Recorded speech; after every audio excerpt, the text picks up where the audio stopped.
안녕하세요. 한 주간 잘 지내셨습니까? 예, 사실 이제 이 다니엘서를 살필 때 여러분들이 좀 지겨울 수 있겠어요.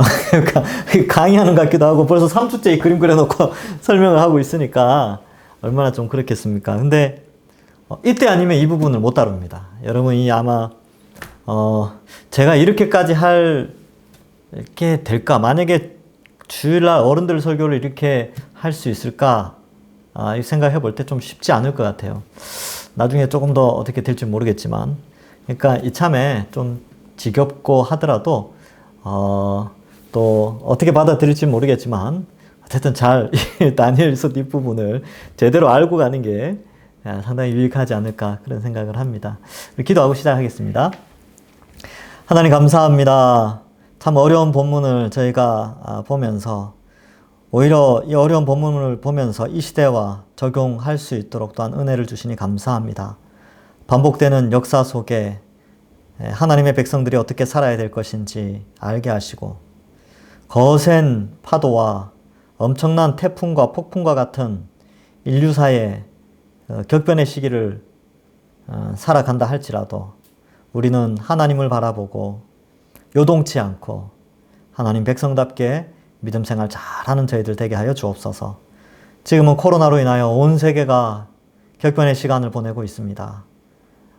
이런 때에 코로나로 인하여서 여러 가지 경제적인 문제, 문화적인 것, 또 여러 가지 사회의 철학적인 것, 이런 사조들의 공격 속에서 우리 그리스도인들은 좌로나 우로나 치우치지 않고 말씀에 서서 말씀의 사람들로 세워지는 귀한 시간 되게 하여 주옵소서. 이 시간도 지혜와 명철을 다하여 주실 줄 믿사옵고 예수님의 이름으로 기도하옵나이다. 아멘. 자, 다니엘에게 예수님이 나타났죠? 그죠? 제가 이제 또 설명합니다. BC 533년. 이 BC죠, BC. BC 533년인데, 이때 이제 티그리스 강에서 예수님이 다니엘을 만나서 예수님 초림 때까지의 환상과 초림 이후에 일어날 것에 대해서 설명을 하는데 사실 이 부분은 상당히 좀 간단하게 설명을 합니다. 근데 이 부분을 좀 길게 설명해요. 이 부분을 설명하는 부분이 11장입니다. 그래서 지난 시간까지는 이런 페르시아 지금 이제 요때죠, 그렇죠? 지금 다니엘이 요때 예언을 듣게 되는데 이러한 흐름들 그리고 페르시아가 망하고 헬라가 침투하여서 4개로 쪼개졌다가 3개로 통합되었다가 특별히 예루살렘을 중심으로 한 북쪽 셀루쿠스 왕조의 수리아, 남쪽 프톨레미 왕조의 이집트를 이제 설명합니다. 그래서 이 두 왕국 사이에 엄청나게 전쟁이 자주 일어나요. 그 사이에 끼어서 어떻게 신앙생활을 할 것인가? 즉, 하나님의 백성들은 세상의 풍조에 격변하는 시대 속에서 어떻게 준비할 것인가를 미리 다니엘을 통하여서 알려준 것이죠. 그래서 지난 시간에 32절까지 했는데 오늘 32절부터 다시 한번 살펴보겠습니다. 자, 이제 전쟁이 왔다 갔다 하면서 뭐 이렇게 반역이 일어나고 안티오쿠스 4세, 그죠? 이 이제 조카들 죽이고 뭐 하여튼 자기가 왕이 되는 그 세조 반정과 같은 그런 인물인데 아주 이렇게 나쁜 사람이었어요. 그래서 싸우고 나중에 이제 화친에서 올라가면서 여기를 치는 거죠. 그래서 제우스상도 세우고 예루살렘에 그 다음에 이제 돼지 제사 드리게 하고 사람들 괴롭혔어요. 뭐 하여튼 그런 내용들이 좀 나오죠. 근데 여러분 이제 이 하나의 백성들 가운데 이러한 형태를 극도로 싫어하는 사람들이 있었겠죠, 그죠? 그래서 32절에 보면 그가 또 언약을 배반하고 악행하는 자를 속임수로 타락시킬 것이나 오직 자기의 하나님을 아는 백성은 강하여 용맹을 떨치리라. 사실 이 부분을 설명할 때에 이 하나님을 아는 백성은 강하고 용맹을 떨친다 이렇게 돼 있죠. 이게 역사적으로 누구냐? 이걸 마카비로 볼 것인가? 아니면 또 다른 어떤 것인가? 뭐 여러 가지 해석할 수 있는데 안티오쿠스가 이 4세가 BC 173년인가요? 하여튼 뭐 봅시다. 175년부터 BC 163년까지 있어요. 그런데 유대에서 여기 싫다. 여기도 싫고 여기도 싫다. 우리는 독립된 왕국을 이루겠다라고 하면서 이 마띠디오라는 하여튼 그런 사람이 있어요. 근데 그의 아들들이 한 5명 있었는데 그 5명의 마띠디오인가 그래요. 마타디오인가 마띠디오 그럴 거예요. 디온가? 이름은 정확하지 않습니다. 예, 오늘 좀 생각하시고 어쨌든 5명의 아들인데 그 중에 한 명이 마카비라는 친구가 있어요. 마카비. 예, 그리고 쭉 이렇게 있는데 이 마카비가 이제 독립할 때가 됐다. 그래서 세력을 모아서 독립전쟁을 합니다. 이게 이제 마카비 전쟁인데 이 전쟁이 BC 166에서 164 혹은 163 이렇게 돼요. 그러면 잘 봐요. 요때랑 어느 정도 맞죠, 그죠? 그래서 이제 이 전쟁을 피우면서 나중에 독립을 하게 돼요, 실제로. 그러면서 이 동생 중에 한 사람이 마카베가 죽고 형제들이 계속 이제 권력을 잡고 그 중에 한 사람이 등극해서 하스모니안 왕조를 탄생시킵니다. 여기 이제 100년 가요, 100년.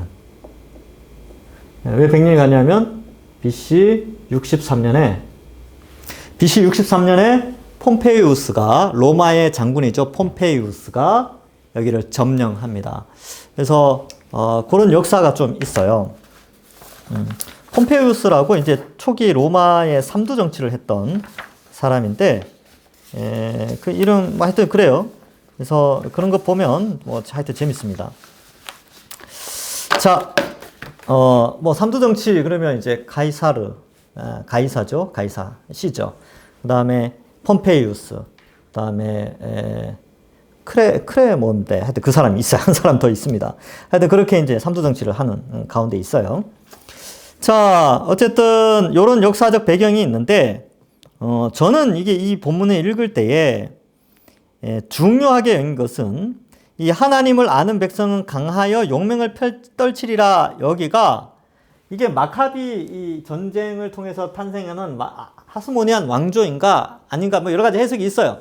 근데 중요한 것은 그거 이제 여러분 펜이 있으면 줄을 쳐보세요. 자기의 하나님을 아는 백성, 이게 중요해요. 하나님을 아는 백성. 이게 어떤 힌트를 주냐 하면 이 격동하는 시대 속에서 하나님을 아는 자가 누구냐? 그리고 하나님을 아는 자가 이제 용맹을 떨치는 그것을 말해주는 것이죠.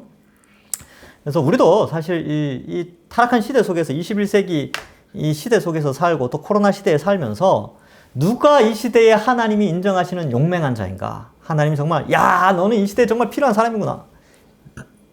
하나님을 아는 자예요. 그러니까 성경을 부지런히 알아가야 돼요. 많이 공부해야 되죠. 그러니까 여러분들이 저와 함께 있으면서 많이 배우셔야 돼요. 제가 가지고 있는 이 성경적 지식을 다 뽑아 먹어야 된다니까요. 그러니까 그렇게 하나님을 많이 알아가야 이 타락한 시대에 용감하게 살 수 있어요. 안 그러면 다 이 시대의 유혹 속에 다 넘어간다니까요. 목회자들도 많이 넘어가는데 뭐. 그러한 상황 속에서 이겨나가야 되죠. 지금은 어떻다고요? 제가 그랬잖아요. 문화적인 공격, 이 타락한 문명, 그 다음에 경제적인 거, 이런 것들이 있고, 또 이 타락한 것들이 있죠. 그 다음에 또 온갖 이단들은 막 엄청나요. 지금 이단들이 얼마나 많은데. 옛날에는 이단들이 우리가 잘 만날 기회가 없는데, 이제는 뭐, 인터넷을 통해서 이단들이 또 막 엄청난 가짜 메시지를 많이 퍼뜨리잖아요. 이러할 때에 하나님을 바르게 알아서 하나님의 용맹한 백성들이 되어야 됩니다. 하나님 많이 알아야 돼요. 말씀을 가까이 해야 되지요. 그러니까 이 코로나 시대에 말씀을 가까이 하기가 쉽지 않잖아요. 네, 이럴 때 더 하나님을 알고자 하는 이런 마음이 있어야 됩니다.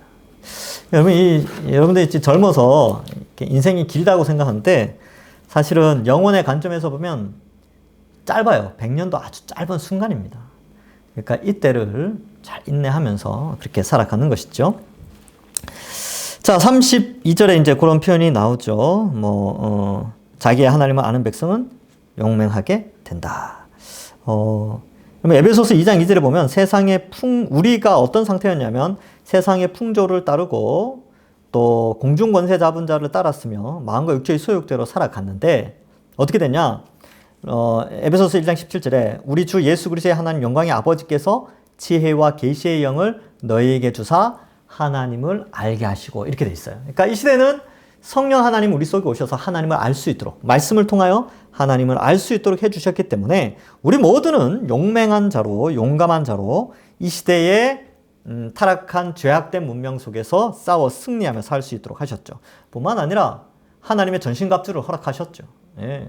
구원의 투구, 믿음의 방패, 성령의 검 이런 것들을 주셔가지고 용맹하게 이 시대의 사조와 싸울 수 있도록 하셨습니다. 그러니까 공부 열심히 하셔야 돼요. 예, 성경 공부 열심히 하시고 말씀 잘 공부하고 이제 시작했어요. 예, 복음 또 이제 특별히 믿음에 대해서 그리고 PBS도 목요일마다 영상이 올라갑니다. 그러니까 이런 것들을 보면서 다시 공부하고 또 듣고 그렇게 하는 거죠. 그러니까 제가 이제 양육하는 게 있는데 퍼스널 바이블 스터디 여러분 해보셨죠, 그죠? 퍼스널 바이블 스터디랑 이게 이제 목요일 저녁에 영상이 올라가고 이제 복음에 관련된 건데 첫 번째는 1학기 때는 십자가에 대해서 했어요. 근데 2학기 때는 믿음과 칭의에 대해서 공부를 하게 되는데 요거는 토요일 날 오후 2시에 영상이 올라가게 됩니다. 홈페이지에 들어가셔서 양육에 보시면 있어요. 자, 계속 한번 봅시다. 어쨌든 하나님을 아는 자는 강하여 용맹을 떨친다. 이 33절에 백성 중에 지혜로운 자들이 많은 사람을 가르칠 것이나 그들이 칼날과 불꽃과 사로잡힘과 약탈을 당하여 여러 날 동안 몰락하리라. 이렇게 됐죠. 그러니까 하나님의 백성들이 막 용맹스러워서 잘 살면 되는데 그렇지 않아요. 이 주변에 의해서 위세를 떨치다가 또 약해져요. 몰락한다라고 되는데 세력이 약화된다는 뜻이죠. 그러니까 하나님의 말씀을 잘 가르치지만 또한 그 세력이 약화되는 거죠. 그러면 여기서 좀 생각해 볼게. 말씀을 배울 수 있고 말씀으로 강해질 수 있는 시기 때는 강해져야 돼요. 근데 약화시킬 때는 어쩔 수가 없는 거죠. 근데 지금 우리는 어떻습니까? 우리는 말씀이 흥왕하여 성장하는 때죠. 그러니까 이럴 때 하나님을 더 부지런히 알아가야 하는 것입니다.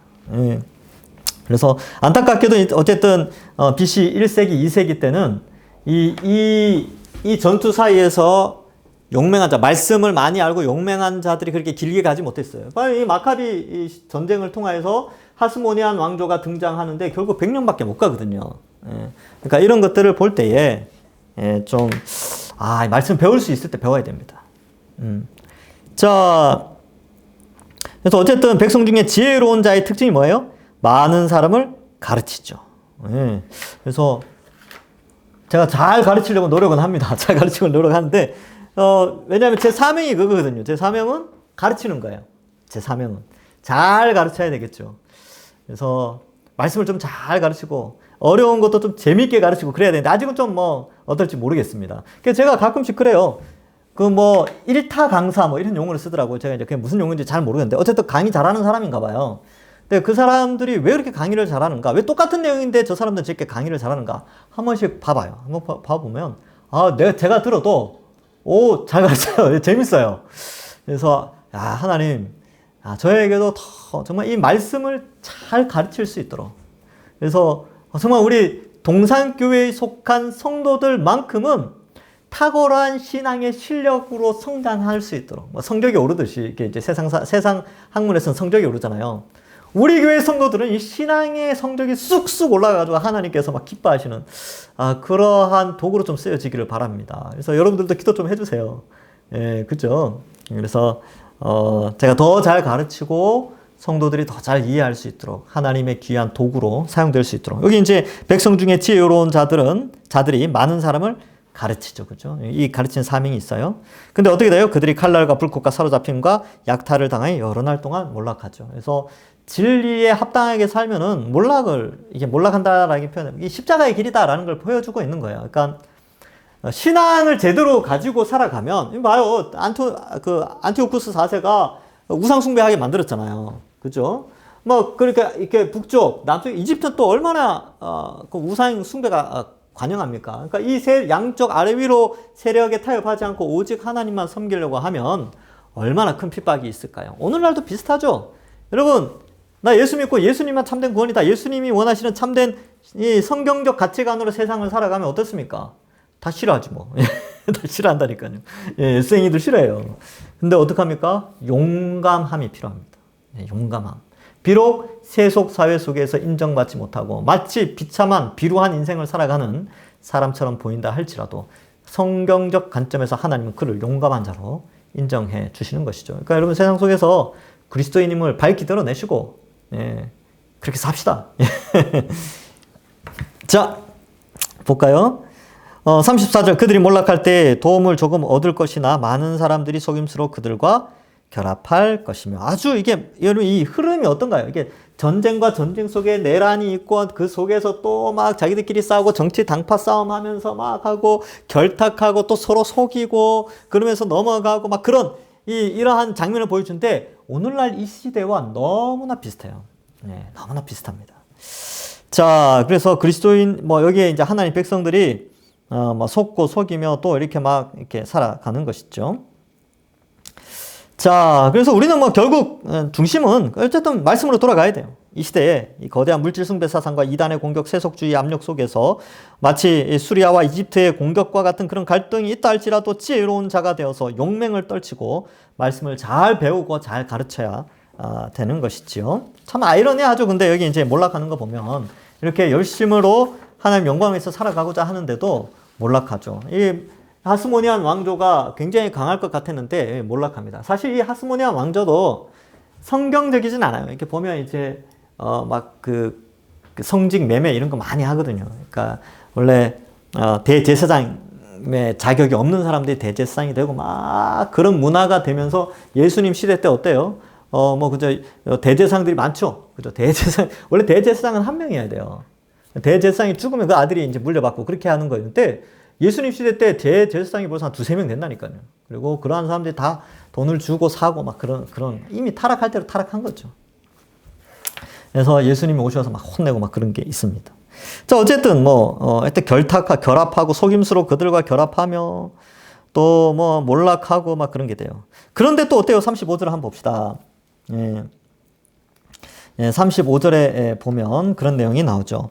그들 중 지혜로운 자 몇 사람이 몰락하여 무리 중에서 연단을 받아 정결하게 되며 희게 되어 마지막 때까지 이르게 하리니. 이게 무슨 말이냐면 여러분 이 지혜로운 자가 존재를 해요. 근데 아주 소수예요. 아주 소수인데 몰락하는 것처럼 보이지만 사실 이들은 마지막 때까지 존재하게 됩니다. 그러면 자 여기서 이제 중요한 개념이 나와요. 마지막 때. 마지막 때. 이 표현이 아주 중요합니다. 이게 구약 성경에 많이 나오는데 이 마지막 때는 신약 시대에 어떻게 해석을 하느냐 하면 예수님의 초림과 재림 사이의 기간, 이 기간이 마지막 때예요. 그리고 마지막 때가 되면 하나님이 하나님의 영을 부어주셔서 남종과 여종과 뭐 노인과 아이들 그죠? 환상을 보여주고 뭘 하고, 자녀들은 예언할 것이요. 뭐 그런 찬양이 있죠. 그 요엘서에 보면, 요엘이 예언했어요. 마지막 때가 되면 하나님의 영이 부어진다. 그러면 그 마지막 때, 요엘서에서 말하는 그 마지막 때, 종말에, 이 종말이 언제냐? 성령이 오신 이때도 종말이죠. 그죠? 그러니까 성령이 오심으로 말미암아 베드로가 어떻게 해석하느냐면, 종말이 시작되었다. 이렇게 표현해요. 이 구약에 예언되었던 마지막 때가 시작되었다. 이미 시작되었다. 라고 표현해요. 그러면 이 마지막 때라는 것은 하나의 시점이 아니라 피리어드의 기간. 마지막 때는 기간을 의미합니다. 기간. 그래서 기간이 언제부터냐? 그리스도의 초림부터 재림 사이의 이 기간이 마지막 때예요. 그러면 우리는 구약의 선지자들이 예언한 마지막 때 사이를 살아가고 있는 겁니다. 예, 그런 개념으로 좀 받아들이시면 되고 볼까요? 마지막 때까지 어떤 일이 벌어지냐면 지혜로운 자들이 몰락을 하지만 아주 소수가 남아있다는 거예요. 볼까요? 그들 중 지혜로운 자 몇 사람이 몰락하여 무리 중에서 연단을 받아 정결하게 되며 희게 되어 마지막 때까지 이르게 하리니. 네. 예수님 오실 때까지 지금 이러한 사조들이 막 흘러가고 이렇게 막 전쟁이 일어나고 막 그죠? 이렇게 이제 로마가 침투를 해서 이제 막 점령하고 수리아를 이기죠. 이제 수리아를 점령해 나가고 여기 이제 나중에 가면 다 망해요. 여기 뒤에도 막 다 이렇게 결국은 로마에게 다 점령이 되어지는데 이런 격변하는 시대 속에서 소수가 남아있는 거죠. 남은 자 사상이 이제 등장하는데, 이 소수의 남은 자들이 뭘 기대하느냐 하면 메시아가 오실 것이다. 이런 통치자들이 아닌 정말 구약에 예언된 이스라엘을 회복할 메시아가 올 것이다. 근데 이제 그들의 연구자들의 한계는 뭐예요? 이 지혜자들의 한계는 정치적으로 좀 생각을 많이 한 것이죠. 그러니까 전 인류 관점에서의 메시아가 아니라 소수의 이스라엘 관점에서, 혈통적 이스라엘 관점에서의 메시아 그리스도를 기대하게 됩니다. 근데 이제 막상 뚜껑이 열려보니까 그러니까 혈통적 이스라엘만의 구원자 그리스도가 아니라, 기름 부음 받은 자가 아니라 전 인류를 위한 그리스도가 이 땅에 오신 것이죠. 자, 마지막 때까지 이르리니 이는 아직 정한 기한이 남았습니다. 그래서 정한 기한 때까지 이렇게 이제 되어지는 것이죠. 자, 이런 그래서 여러분 잘 보세요. 이제 급박하게 이 부분을 기록하는데, 이 다니엘서 12장 뒷부분에 안티오쿠스 4세 때부터 이제 예수님 오실 때까지의 성도가 받는 고난에 대해서 설명을 하고 있는 거예요. 그러면 여러분 이제 제가 역사는 반복되는 거잖아요. 이게 역사가 주는 교훈이 그거예요. 예수님 초림 전에 하나님의 백성들이 이렇게 고난을 받았어요. 예수님 재림하시기 전에도, 이때 마지막 때에도 여전히 이때처럼 참된 하나님의 백성들은 소수고, 그래서 좁은 문이죠. 소수고, 그 다음에 어때요? 큰 환란을 당하게 됩니다. 이 사이에. 그래서 이거를 마지막 전쟁이라 그래요. 마지막 전쟁. 뭐 아마겟돈 요 사이에, 이 마지막 그리스도의 초림부터 재림 사이에 성도들이 영적 전쟁, 이 악한 로마와 같이 큰 세력, 요한계시록에는 이걸 바벨론이라고 표현하죠. 바벨론의 그 엄청난 유혹 속에서도 신앙을 지키는 자, 그가 구원을 얻게 됩니다. 그가 구원을 얻어요. 그래서 이 부분을 우리가 좀 생각해 볼 수 있는 거죠. 그러니까 역사는 반복되죠. 이때에 견딘 자들이 예수 그리스도의 영광을 본 것처럼 이제 이 시대를 견디는 자가 재림의 영광을 보게 됩니다. 예수님 초림 때 세례 요한이 어땠어요? 예수님의 오심을 준비했죠. 지금은 우리가 세례 요한처럼 예수님의 다시 오심을 준비하는 자들로 부름을 받은 겁니다. 자, 하여튼 그렇게 좀 이해를 하시고 한번 넘어가 볼까요? 자, 그 다음 36절. 36절부터는 이제 로마로 넘어갑니다. 자, 여기가 좀 이제 중요한데, 요 해석, 36절 이하 해석이 딱 갈려요. 정확하게 반으로 딱 갈립니다. 어떻게 갈리냐면, 이것은 로마에 관한 이야기다. 그리고 아니다. 계속해서 36절 이하는 안티오쿠스 4세에 대한 이야기다. 라는 것으로 해석이 나누어집니다. 근데 저는 로마로 해석을 해요. 왜냐하면 안티오쿠스가 나중에 전쟁하고 돌아가고 뭐 이렇게 하면서 오래 살지 못해요. 이게 위세를 떨치지 못합니다. 그리고 여기에 보면 자기를 신격화하는 장면이 나오는데, 안티오쿠스는 자기를 신격화하지 않았어요. 안티오쿠스는 헬라의 신들을 섬겼어요. 근데 자기를 신격화하는 존재는 언제 등장합니까? 로마 황제를 통해서 등장하거든요. 그러니까 여기 이제 36절 이하에 나오는 이런 표현들은 안티오쿠스 4세와는 너무 안 맞다. 왜냐하면 이제 안티오쿠스 4세로 해석하는 책들을 보면 막 끼워 맞춰요. 근데 안티오쿠스로 해석을 하면 40절 이하가 도저히 해석이 안 돼요. 그래서 막히는 거죠. 그러니까 주석가들도 안티오쿠스라고 강력하게 이야기하는 사람들의 주석을 보면 40절 이하를 대충 얼버무리고 넘어갑니다. 그런데 36절 이하를 로마로 해석하고, 로마가 이 북쪽을 점령하면서 폼페이우스가 나중에 이제 수리아를 점령하거든요. 이 점령하고 그 점령하에 BC 64년에 점령을 하고 BC 63년에 예루살렘을 점령하게 됩니다. 이때죠, 그죠? 그때로 맞추는 게 차라리 훨씬 매끄럽고 40절 이하를 해석하는데 아주 좋아요. 그래서 책들을 찾아봤는데 칼빈이 36절 이하를 로마로 해석합니다. 로마로. 근데 나머지 사람들은 로마로 해석하지 않아요. 근데 왜 그러냐면, 로마로 해석하면 뒤에 나오는 12장, 그 다음에 뒤에는 마지막 때 이걸 다 예수 그리스도와 연결되게 되거든요. 근데 로마로 해석하지 않고 안티오쿠스 4세로 해석하면 예수님과 연결이 안 돼요. 유대인들은 예수님과 연결시키기 싫어합니다. 그렇기 때문에 안티오쿠스 4세로 해석하는 그런 흐름들이 많아요. 유대교의 영향을 받아서 그렇습니다. 그런데 칼빈이나 전통적인 개혁주의자들은 36절 이하를 로마로 해석하죠. 그래서 로마로 해석을 해야 12장에 나오는 한때, 두때, 반때, 뭐 이거 있죠. 그죠? 이런 것들이 요 기간으로 해석이 되는 거예요. 요 기간. 요 기간으로 해석이 되는 거예요. 예. 그래서 요 기간이 요 마지막 때가 한때, 두때, 반때고 1290일 또 뭐 그런 상징적인 숫자들 그리고 11절에 나오는 매일 드리는 제사를 폐하며 멸망하게 할 가증한 것. 여러분 12장 11절과 11장 31절 9절이 똑같죠. 근데 사건이 달라요. 예. 그래서 예수님은 12장 11절의 말씀을 인용하면서 이게 티투스 황제, AD 70년 티투스 장군이죠. 그때는 장군이 예루살렘을 점령해서 다 헐어버리는 장면으로 예수님이 해석을 해주십니다. 그러니까 로마죠, 로마. 근데 유대교에 있는 사람들은 끝까지 이걸로 해석해. 끝까지. 예수님 부정하니까 그런 일이 벌어지는 겁니다. 자, 일단 이런 흐름이 있구나. 그렇게만 아시면 되고, 우리는 우리 믿음의 아주 선배인 칼빈의 해석, 또 그를 따르는 칼빈주의이기 때문에 그 해석을 따라가는 게 훨씬 더 자연스러워요. 훨씬 더 매끄럽습니다, 이 본문이. 자, 한번 봅시다.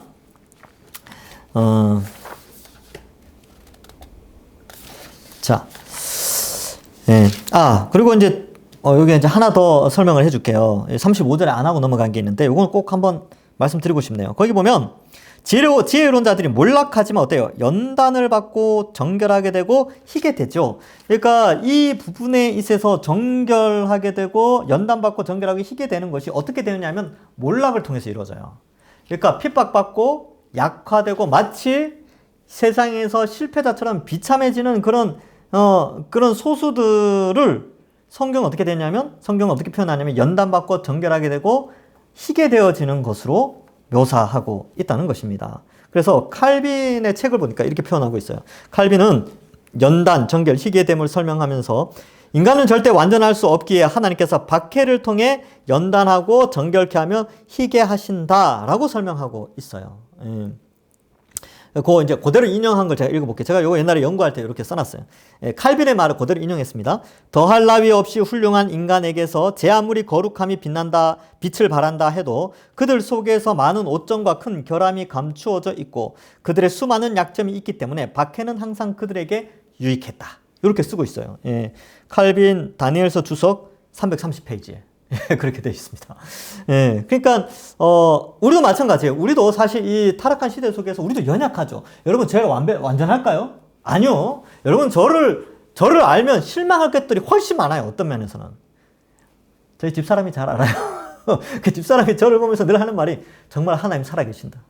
당신 같은 사람을 목사로 쓰시는 하나님 정말 하나님 대단하십니다. 그래요. 그래서 사실 제 단점이 많죠. 제 부족함, 어리석음, 연약함 이런 것들이 있죠.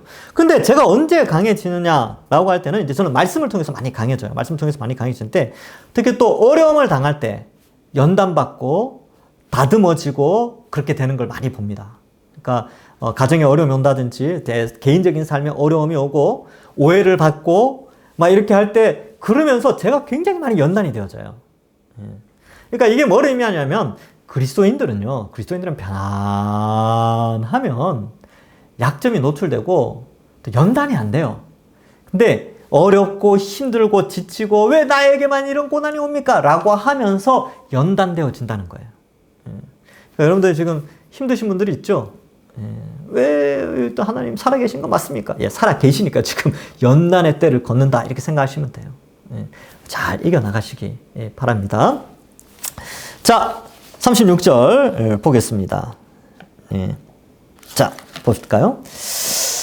그 왕은 자기 마음대로 행하여 스스로 높여 모든 신보다 크다 하며 비상한 말로 신들의 신을 대적하며 형통하기를 분노하시며 그칠 때까지 하리니 이는 그 작정된 일을 반드시 이루실 것입니다. 여기 되는데 그 왕이라는데 그 왕이 지시대명사죠. 앞에 나오는 북방왕을 의미합니다. 이 북방을 차지한 왕인데 안티오쿠스로 이제 그 왕이라고 했으니까 이 사람이다라고 하기에는 36절에 나오는 비상한 말, 모든 신보다 크다 하고, 신들의 신을 대적하고, 이런 것과는 안티오쿠스의 삶과는 안 되는 거예요. 왜? 이게 연결이 안 되는 거예요. 왜냐하면 남쪽 왕과 화친하고 난 후에 얼마 안 있다가 죽어버려요. 그러니까 그 세력이, 이제 약화되고, 마침 그때 또 유다에선 반란이 일어나고 하니까, 그렇게 대단한 이 안티오쿠스 4세가 그렇게 대단하지 않았다니까요. 근데 여기는 엄청났죠. 봐봐요. 비상한 말, 이 비상하다라는 말이 히브리어로 이제 팔라라는 단어인데, 이 단어가 인간의 능력을 초월하다 이런 뜻이에요. 그러니까 인간의 능력을 초월한 말, 이런 표현을 쓰는 거죠. 그러니까 신적 언어를 쓰는, 그러니까 자신을 신격화해서 스스로 높여 모든 신보다 크다 하며 신적인 말로 신들의 신을 대적하죠. 신들의 신이 누구예요? 하나님이시잖아요. 하나님. 영화로우신 하나님을 대적하게 됩니다. 예, 대적하죠. 그래서 대적하며 형통하기를 분노하심이 그칠 때까지 하리니 그의 그 작정된 일은 반드시 이루어진다. 그래서 이 로마의 어떤 로마라는 국가 자체를 좀 설명해줘요. 예, 설명해주고 이거를 조금 영적으로 해석을 하면 이제 우리 믿음의 선배들이 이렇게 해석을 합니다. 이것은 이제 로마를 상징하고 또 적그리스도를 상징한다. 이렇게 표현을 해요. 그래서 적그리스도와 많이 연결되어 있죠. 적그리스도의 뜻이 뭡니까? 안티크라이스트. 뭡니까? 그리스도를 대적하고 자기가 신적인 존재로 부상하는 거죠. 그래서 과거에는 적그리스도 그러면 로마였어요. 그 다음에 교황시대에 들어와서는 교황을 적그리스도로 봤죠. 지금은 적그리스도를 뭐라고 규정할 수가 없어요. 이 적그리스도, 예수님을 대적하는 세력들이 워낙 다양하게 존재하기 때문에 어떤 특정한 인물을 정할 수가 없습니다. 그래서 개혁주의 신학자들은 적그리스도를 어떤 미래에 나타날 한 사람으로 보지 않고 이제 어떤 사람이나 정치 체제, 문화, 철학 이런 것들을 적그리스도, 그러니까 하나님을 대적하는 그 어떤 것들로 이제 묘사를 하죠. 자, 이 표현이, 이 비상한 말로 하나님을 대적하는 이 표현이 계시록 13장 5절과 6절에 나오죠. 짐승에 대한 묘사입니다. 계시록 13장 5절 6절에 보면 또 짐승이 과장되고 신성 모독을 말하는 입을 받고 또 42달 동안 일할 권세를 받으니라. 예, 드디어 요 기간이 42달이거든요. 이 마지막 때를 42달. 한 때, 두 때, 반 때. 3년 반이 42달이에요. 이걸 날짜로 계산하면 1260일 로마력으로. 이 페르시아력으로 하면 1290일 이렇게 되는 거예요. 요 기간 동안에 활동을 한다는 거죠. 그래서 이제 많이 연결되죠. 마가복음 13장 22절에도 예수님이 말씀하시죠. 거짓 그리스도들과 거짓 선지자들이 일어나서 이적과 기사를 행하여 할 수만 있으면 택하신 자들을 미혹하려 하리라. 이렇게 돼 있어요. 미혹하죠. 그래서 누가복음 21장 8절에 이르시되 미혹받지 않도록 주의하라. 칼빈은 여기에 이 북봉왕, 그 왕을 안티오쿠스 4세로 규정하기 어렵다고 말한다. 안티오쿠스 4세는 성전을 더럽힌 후 얼마 지나지 않아 죽었기에 여기 기술된 내용과 연결성이 없다. 그래서 칼빈은 넓게는 적그리스도로 좁게는 로마 제국으로 해석을 하며 여기 그 왕을 시저, 폼페이우스, 크라수스, 3두 정치죠. 3명의 3두 정치. 1차 3두 정치죠. 2차 3두 정치는 뒤에 안토니우스나 옥타비누스 또 한 사람 또 등장하죠. 그죠? 그래서 이 초대 3두 정치를 했던 시저, 폼페이우스, 크라수스에 대한 기술로 이해하고 있습니다. 그래서 이 특별히 이제 크라수스는 황금의 눈이 멀어 유대인을 괴롭히지만 결국 비참하게 죽게 됩니다. 이 크라수스가 이쪽을 점령하려고 하는데 여러분 수리아가 폼페이우스에서 망했어요. 수리아가.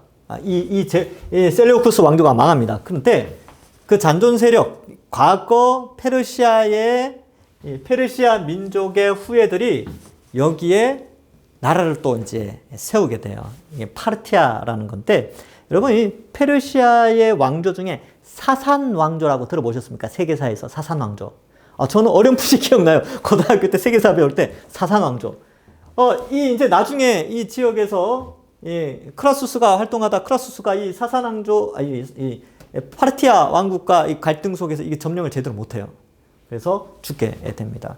그리고 2세기가 되면 이 파르티아가 엄청난 세력으로 커집니다. 이제 로마가 그 때문에 골머리를 아파해요. 어쨌든 이 크라수스가 황금의 눈이 멀어 유대인을 괴롭혀요. 근데 비참하게 죽게 됩니다. 자, 그래서 이제 그러면 여기 나오는 그 왕을 안티오쿠스 4세로 보는 신학자들이 몇몇 있죠. 어니스트 루카스, 데이비드 랄프, 데일 랄프 데이비스 이런 사람들은 데이비드 랄프는 안티오쿠스 4세를 안 보내요. 적그리스도로 보죠. 하여튼 이렇게 여러 가지로 이제 설명을 하는데 가장 자연스러운 것은 이 안티오쿠스 4세와는 안 맞다는 거. 그리고 이제 로마 혹은 적그리스도로 많이 해석한다는 거. 이렇게 보시면 됩니다. 자, 37절을 한번 볼까요? 37절에 보면 그가 모든 것보다 스스로 크다 하고 그의 조상들의 신들과 여자들이 흠모하는 것을 돌아보지 아니하며 어떤 신도 돌아보지 아니하고 로마가 이제 점령해 나가죠. 모든 길은 로마로 통한다. 이제 그때부터 시작되는 거예요. 이 로마의 이 체제가 이제 확대되는 거죠. 이렇게 쫙 이제 뻗어 나가는 거예요. 예, 쭉 뻗어 밑으로 쭉 뻗어 나가는 거예요. 자, 그래서 그가 모든 것보다 크다 하죠. 예, 교만하죠. 그래서 마치 바벨론을 보는 것 같아요. 그가 모든 것보다 스스로 크다 하고 바벨론이 그랬죠. 뭐 느부갓네살 왕이 그랬잖아요. 나보다 더 큰 이가 없다. 막 그런 교만들을 나타내는 거예요. 근데 이 바벨론이 그랬듯이 로마가 그 형태를 그대로 가지고 있고 사실 이때는 바벨론이 없잖아요. 로마 시대 때는 바벨론이 없어요. 근데 나중에 베드로 사도가 편지를 쓸 때 그래요. 바벨론에 있는 교회들 뭐 이렇게 표현을 써요. 이게 뭐냐면 바벨론과 로마를 동일시 취급하면서 이 교만한 이제 자신을 신격화하는 바벨론의 느부갓네살 왕이 자신을 신격화했잖아요. 그것과 로마의 황제들이 자신을 신격화한 것과 연결선상에 있기 때문에 로마를 바벨론으로 칭하게 되고 요한계시록에도 바벨론은 로마의 상징적인 표현 혹은 인간 세계를 지배하는 세력을 표현하는 그런 귀신이나 마귀에 의해서 형성된 하나님을 대적하는 큰 세력을 의미하게 됩니다. 그래서 스스로 크다고 생각하고 교만하죠. 예. 그의 조상들의 신들과 여자들이 흠모하는 것, 조상들의 신들 이런 표현인데 사실 이 그리스 로마 신화를 보시면 알겠지만 이쪽 지역이요 다신주의입니다. 다신주의. 그래서 원래 신들을 잘 섬기는, 그러니까 온갖 잡신을 섬기는 것이었는데 그 조상들이 섬기는 신들보다 황제를 신으로 신격화하기 시작하는 거예요. 그래서 굉장한 교만이죠, 그죠? 로마는 이제 황제가 신의 역할을 감당하게 되는. 근데 정말 그래요. 이제 로마의 황제 시저나 뭐 나중에 아우구스투스, 옥타비누스죠. 옥타비누스가 자신을 아우구스투스라고 하는데 이들이 다 자신을 신격화하기 시작하고 실제로 살아 있을 때는 내가 신이다라고 주장하지 않는데 죽고 나서 신격화를 또 해요. 근데 이제 네로 때 가면 살아 있는 자기를 신으로 막 섬기게 하는 막 그런 것도 막 있었거든요. 어쨌든 그런 형태로 아주 교만의 절정으로 로마를 이제 이끌어가요, 이 왕들이. 그렇게 되죠. 그래서, 그의, 이제 37절에 보면 그의 조상들의 신들과 그런 걸 돌아보지 않아요. 여자들이 흠모하는 게 이게 무슨 표현인가? 이 표현이 왜 나왔을까 생각해 봤는데, 칼빈은 뭐 아니면 혹은 다른 주석가들은 이 부분을 역사적 한 사건을 의미하는 것이 아니라 예수님의 초림 전 당하게 될 교회의 고난에 대한 예언이라고 설명한다. 그래서 여자들이 사랑하는 것, 로마는 여자를 돌아보거나 배려하지 않는다. 여자의 사랑을 돌아보지 않았다. 칼빈은 로마가 교만하고 신을 섬기지만 종교적 행위만 있는 것이라고 기술을 하고 있으면서 뭐 그렇게 표현하는데 어쨌든 여자들이 흠모하는 것을 돌아보지 않는다 이런 표현들은 어떻게 보면 이제 굉장히 좀 잔인한 그리고 부드럽지 않은 강포한 그래서 교회를 돌보지 않는 뭐 그런 모습으로 좀 해석을 한대요. 그래서 이 부분을 명확하게 또 설명하는 사람 또 없어요. 저도 잘 모르겠어요. 이 부분에 대해서는. 근데 하여튼 뭐 그렇게 좀 묘사를 합니다. 자, 어쨌든 이제 그렇게 37절은 어쨌든 이 로마 제국의 왕들이 교만해져서 하여튼 영적인 부분에 자기들이 전통적으로 섬기던 신도 무시하고 그죠? 또 여자들 혹은 뭐 그러한 약자들 이런 것들을 전혀 돌아보지 않는 그리고 그런 것들을 좀 이제 강조하는 것이죠. 교만을 강조하는 절이 37절이다. 그렇게 하고 이제 넘어가시면 되고 38절 한번 볼까요? 그 대신에 강한 신을 공경할 것이요. 또 그의 조상들이 알지 못하던 신에게 금과 보석과 보물을 들여 공경할 것이며 이렇게 기록하고 있습니다. 그래서 이거 뭐 결국은 자기를 신격화해서 그렇게 하는 거죠. 그러니까 이 황제 숭배나 로마의 신 숭배는 사실 종교적인 숭배라기보다는 정치적인 것에 가깝죠. 그래서 신앙심 이런 것보다는 나라에 충성하는 게 신인 황제에게 충성하는 거다.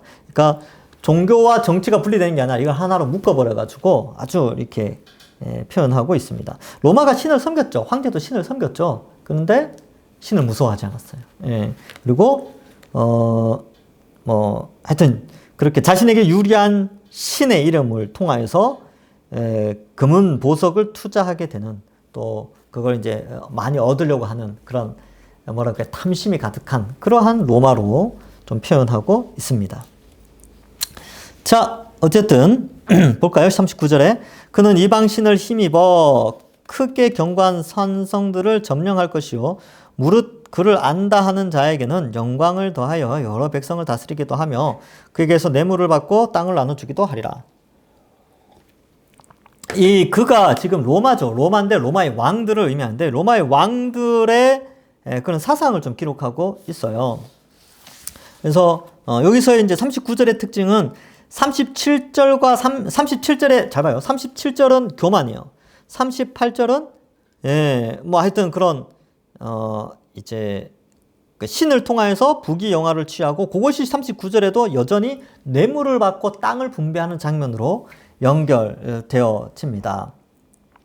로마의 정치와 또 뭐 여러 가지 부패 상황을 좀 설명해 주는 거죠. 땅의 분배 역시 뇌물을 통해서 나누어지는 로마 제국의 원리를 좀 설명해 주고 있습니다. 여러분 지금 우리가 지금 성경을 배우는 것 같아요. 역사를 배우는 것 같아요. 약간 역사 공부하는 것 같죠. 그죠? 근데 왜 이걸 기록했을까? 하나님이 다니엘을 통해서. 그죠? 그래서 이 BC 533년에 존재하던 이스라엘 사람들, 그리고 로마가 등장하기까지 이스라엘은 이런 다니엘의 예언을 통하여서 미리 준비하라는 뜻이 있고, 미래를 사는 우리에게는 다니엘의 예언을 통하여서 이 시대가 이렇게 전개되어졌구나 라는 것을 알 수 있고, 예수님 오시기 전에 이 땅에서 지금 도대체 무슨 일이 일어났는가, 그리고 왜 예수님이 이 시대에 그 시대에 오셔야만 하는가, 이런 것들을 좀 알 수가 있는 거예요. 그래서 예수님을 중심으로 해서 예수님 오시기 전의 역사를 우리가 좀 살펴볼 필요가 있고 좀 그런 것이죠. 사실 이 부분은 거의 우리가 무지한 상태입니다. 여러분 그렇잖아요. 우리나라 역사도 제대로 모르는데, 저는 그렇거든요. 우리나라 역사 잘 몰라요. 근데 이 역사는 제가 더 몰랐거든요. 다니엘서를 연구하기 전까지는 이 부분은 거의 무지한 상태였어요. 근데 이제 공부를 하니까 이런 의미가 있구나. 그리고 다니엘서 11장을 통하여서 이런 이 흐름을 통하여 하나님이 이런 인류의 역사 속에서 실제적으로 역사하셨구나, 예언하신 것이 그대로 다 이루어졌구나 라는 것을 이제 더 깨달으면서 더 감동하게 되는 것이죠. 자, 어쨌든 그렇게 해서 이렇게 로마가 이제 침투하게 되죠. 로마의 시대가 열렸다는 것은 이제 곧 예수님이 곧 오신다는 그런 의미가 있지요. 자, 40절에 보면 마지막 때 또 나옵니다. 마지막 때 남방왕이 그와 힘을 겨룰 것이요나 북방왕이 병거와 마병과 많은 배로 회오리 바람처럼 그에게로 마주와서 그 여러 나라에 침공하여 물이 넘친같이 지나갈 것이요. 그가 또 영화로운 땅에 들어갈 것이요. 많은 나라를 패망하게 할 것이나 오직 에돔과 모압과 암몬 자손과 지도자들은 그의 손에서 벗어나리라. 40절과 41절을 한번 봅시다. 이 마지막 때는 중요하죠. 마지막 때는 구약과 신약의 통치, 마지막 때는 이제 구약과 신약 관점에서 예수 그리스도의 출현과 재림 사이의 기간인데, 요 부분은 1세기 전으로 일어날 일을 좀 설명한다, 이렇게 볼 수 있고요.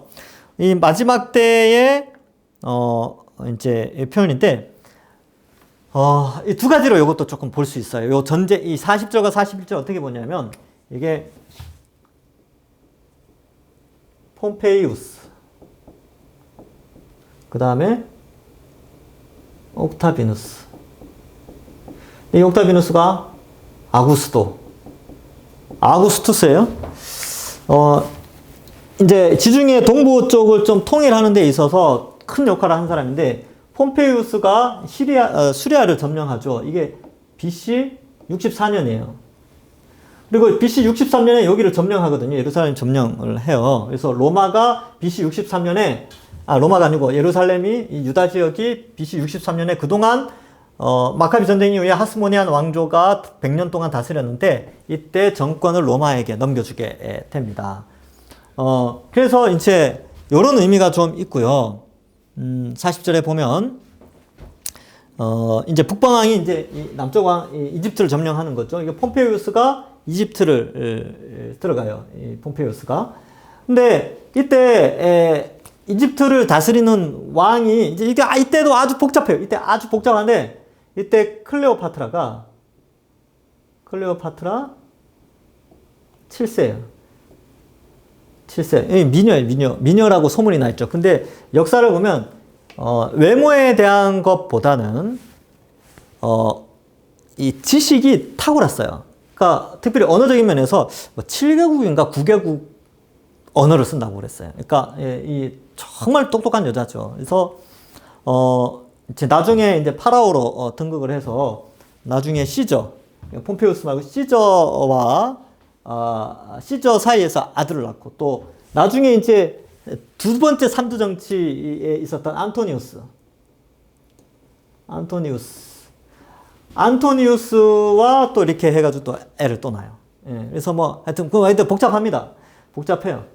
그래서 나중에 옥타비누스가 이집트를 점령했을 때에 이제 다 죽는, 요 둘이 결탁을 해서 옥타비누스와 싸우게 되는데 이걸 악티움 해전에서 끝나죠. 악티움 해전에서 옥타비누스가 승리하면서 이집트 땅을 차지합니다.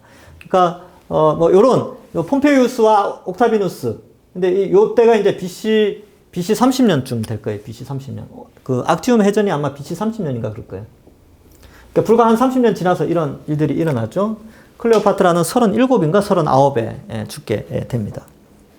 자, 어쨌든 여기 보면 마지막 때에 남방왕이 그와 힘을 겨룰 것이나 북방왕이 병과 마병과 많은 배로 회오리 바람처럼 그에게로 마주와서 그의 여러 나라의 침공하여 물이 넘친같이 지날 것이요. 이렇게 돼 있어요. 그래서 옥타비누스로 보든 폼페이우스로 보든 로마가 이 모든 것을 다 마지막 때에 쓸어버리죠. 그리고 옥타비누스 아구스토 시대에 예수님이 태어나요. 이 시대에 예수님이 성육신 하십니다. 아시겠죠? 네. 자, 보겠습니다. 그가 또 영화로운 땅에 들어갈 것이요. 이 영화로운 땅은 이제 예루살렘이죠. 예루살렘에 들어가고 많은 나라를 팽왕하게 할 것이나 오직 에돔과 모압과 암몬 자손의 지도자들은 그의 손에 벗어나리라. 모압과 암몬과 에돔 지역이 어디냐면 이쪽 지역이에요. 좀 지울게요.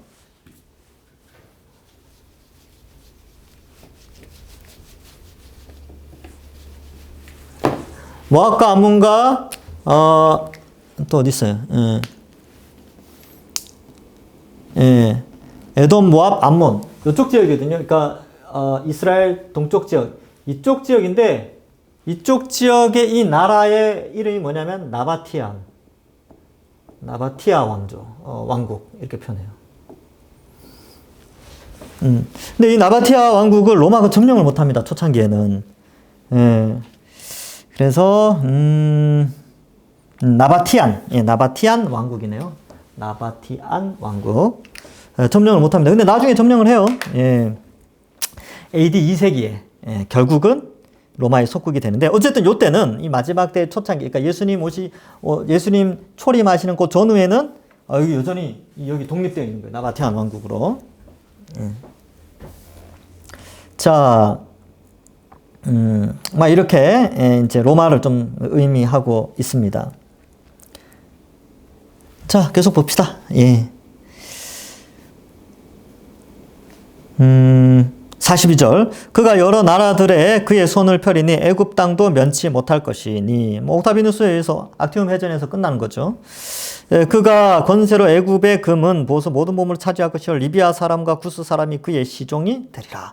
엄청나게 확대되어진 게 애굽 주변 나라까지 다 점령을 했다는 것이죠. 44절. 그러나 동북에서부터 소문이 이르러 그를 번민하게 하므로 그가 분노하여 나가서 많은 무리를 다 죽이며 멸망시키고자 할 것이요. 그가 장막 궁전을 일단 44절 한번 봅시다. 44절에 동북 지역이라고 되어 있죠. 동북 지역. 그러니까 예루살렘을 기준으로 해서 동북 지역인데 여기가 바로 이제 아까 말했던 파르티아 지역입니다. 파르티아 이쪽 부분인 것 같아요. 이제 파르티아 왕국이 생기는데, 이제 페르시아의 어떤 후손들이에요. 페르시아의 후손들. 이들이 이제 이쪽을 이제 세웠죠. 근데 이게 되게 골치 아파요. 되게 골치 아팠어요. 로마 입장에서는 골치 아픈 동네였어요. 그래서 로마를 번민하게 하죠. 그가 분노하여 나가서 많은 무리를 다 죽이고 멸망시키고자 할 것이다. 이렇게 되어 있는데, 하여튼 뭐 이렇게 쭉 됐고, 로마 뭐 황제들이 여러 번 공격했는데 파르티아가 망하지 않았대요. 근데 파르티아가 어떻게 망하게 되냐면 내란으로 파르티아 왕국 안에서 내란이 일어나면서 그것 때문에 로마가 이렇게 이제 하게 됩니다. 하여튼 뭐 여러 가지로 또 복잡해요. 복잡하게 되고, 하여튼 그래요. 그래서 크라수스, 아까 초대 삼두 정치 크라수스가 이 파르티아를 점령하려고 많이 노력했는데 못했어요. 그래서 늘 로마를 괴롭혔던 그런 나라입니다. 자, 그 다음 45절 볼까요? 마지막으로. 그가 장막 궁전을 바다와 영화롭고 거룩한 산 사이에 세울 것이나 그의 종말이 이르리니 도와줄 자가 없으리라. 이렇게 되어 있는데, 로마의 최후에 대해서 설명을 하고 있습니다. 그래서 장막 궁전을 바다와 영화롭고 거룩한 산 사이에 세울 것이다. 하여튼 그죠? 궁을 바다, 또 영화롭고 거룩한 산, 이렇게 하지만 결국 종말에 이르게 된다. 망하게 된다라는 것을 좀 보고 있습니다. 그래서 이 45절 때문에 로마의 멸망과 적그리스도의 어떤 그런 멸망을 좀 이렇게 확대 해석해서 해석하는 사람들도 있습니다. 자, 어쨌든 로마도 이제 멸망을 하게 된다. 이 거대하게 뭔가 등장하지만 결국 옛날에 봐요. 바벨론이 등장해서 페르시아에 멸망했죠. 페르시아는 어떻게 돼요? 헬라에 의해서 멸망하게 됐죠. 헬라는요, 네 개로 쪼개져 가지고 둘끼리 서로 막 싸우다가 로마에 의해서 점령됐죠. 로마는요, 망하죠. 그래서 이러한 모습을 통하여서 인류의 역사를 하나님이 미리 다 예언해 주시며 그러한 가운데 성도들이 어떻게 살 것인가? 우리는 어떻게 살아야 될까요? 어떻게? 그게 12장에서 아주 상세하게 나옵니다. 자, 아까 말씀드렸다시피, 자, 이제 인류의 역사가 이렇게 오고, 여기 예수 그리스도의 초림, 그 다음에, 여기 재림, 예수 그리스도의 십자가 사건, 여기 이제 재림 사건인데, 요 기간에, 우리가 살고 있는 거예요. 그죠?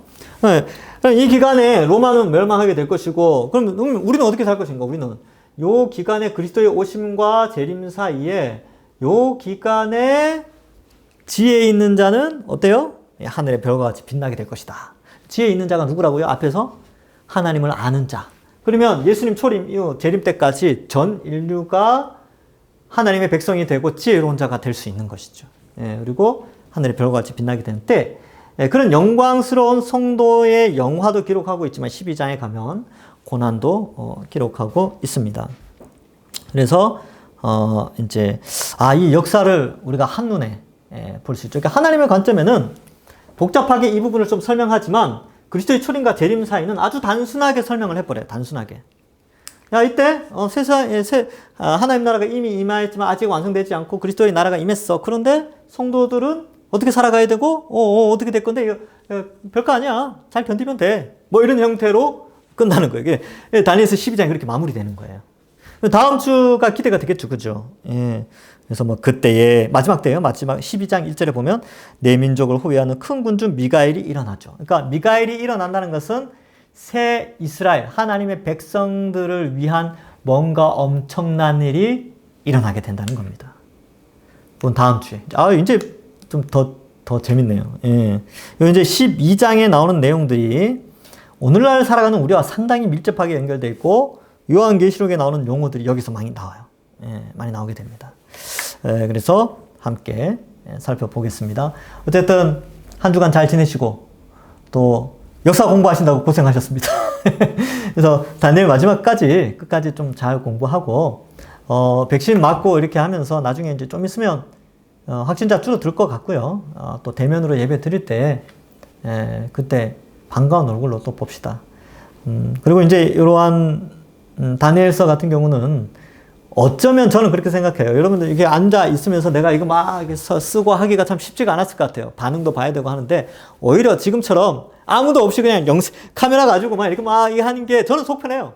왜? 제가 하고 싶은 말을 다 가르쳐 줄 수 있는 걸 쭉 설명할 수 있으니까. 또 여러분들도 어쩌면 편할 수 있어요. 뭐 한 50분 영상 강의 한 20분 보다가 또 멈추기도 하고. 그럴 것 같아요.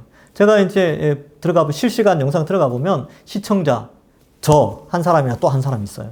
시청자 현재 2명 뭐 이렇게 떠요.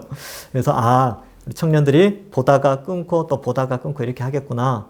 뭐 그것도 괜찮은 것 같아요. 그죠? 어쨌든 이 부분은 우리가 공부하면서 인류의 역사를 하나님이 주장하시는구나. 그리고 하나님의 계획대로 다 이루어지고 있구나. 하나도 빠짐없이 다 역사 속에서 이루어졌구나. 이런 것을 알 수 있고 그리스도의 오심을 중심으로 해서 이 환상이 이루어져 있구나. 요거를 우리가 알 수 있게 됩니다. 말씀을 맺습니다. 여러분 한 주간 잘 살아갑시다. 그리고 지혜로운 자가 됩시다. 그래서 지혜로운 자가 되어서 하나님을 더 많이 알고 더 잘 연단받아서 용맹한 자로서 이 세상 가운데 이 타락한 문명 가운데 정말 이 안티오쿠스 사제와 같은 그런 어떤 이 세상의 유혹, 타락, 죄악들 그리고 로마와 같은 그런 바벨론과 같은 그런 교만한 세상 가운데서 성도로서 믿음 잘 지키고 마지막 때 주님 딱 오셨을 때 우리의 믿음을 보실 수 있도록 이렇게 준비되어지는 우리 모든 주의 청년들 되기를 간절히 축원합니다. 기도하겠습니다. 하나님 감사합니다. 인류 역사 속에서 미리 예언하시고 그 역사를 이루어 가시는 하나님, 이제 예수님의 초림과 재림 사이의 역사 속에 우리가 살아가는 가운데 있사오니 이 모든 것을 이루시는 하나님을 온전히 믿고 눈에 보이는 세상의 문명이나 문화를 보면서 신앙이 연약해지는 자들이 아니라 이 성경 말씀을 통하여서 이 시대를 분별하면서 예수님 다시 오실 그날을 소망하며 비록 소수이지만 비록 약자처럼 비루한 인생을 살아가는 그리스도인의 삶이지만 이 타락한 시대에 또 이 신앙 지키기 어려운 이 코로나 시대에 믿음 잘 지키고 신앙 굳게 잡는 우리 모든 청년들 될 수 있도록 축복하여 주옵소서. 한 주간도 지켜주실 줄 믿사옵고 예수님의 이름으로 기도하옵나이다. 아멘. 감사합니다. 수고하셨습니다. 다음 주 뵙겠습니다.